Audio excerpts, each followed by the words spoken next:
اعوذ باللہ من الشیطان الرجیم بسم اللہ الرحمن الرحیم اسکنوہن من حیث سکنتم من وجدکم وقال النبی صلی اللہ علیہ وسلم وَلَهُنَّ عَلَيْكُمْ رِزْقُهُنَّ وَكِسْوَتُهُنَّ بِالْمَعْرُوفِ رواہ مسلم رحمہ اللہ تعالی او کما قال علیہ الصلاۃ والسلام۔ برادران گرامی، جو آیت کریمہ تلاوت کی ہے یہ سورۃ الطلاق کی آیت ہے۔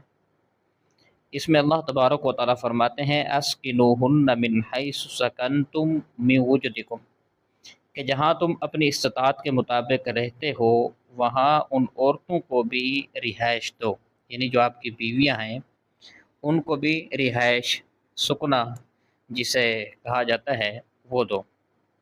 اور اسی سے اور حدیث مبارکہ جو تلاوت کی وَلَهُنَّ عَلَيْكُمْ رِزْقُهُنَّ وَكِسْوَتُهُنَّ بِالْمَعْرُوفِ، ان آیت کریمہ اور حدیث مبارکہ سے فقہائے کرام نے بیوی کے لیے نان و نفقہ یعنی جو بنیادی ضروریات ہیں ان کو ثابت کیا ہے۔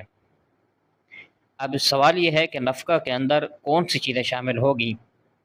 تو سب سے پہلے ہے کھانے کی چیزیں، اس میں آٹا، سالن، ایندھن، تیل اور باورچی خانہ کی جو دیگر ضروریات ہیں مثلا برتن وغیرہ ضروری، وہ اس میں شامل ہیں۔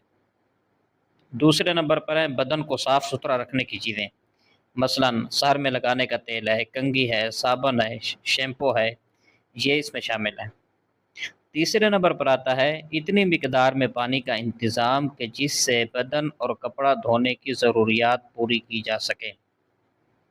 اور چوتھے نمبر پر آتا ہے نان و نفقہ میں ایسا لباس جو سردی اور گرمی وغیرہ کے لیے کافی ہو، بچاؤ کا ذریعہ بن سکے۔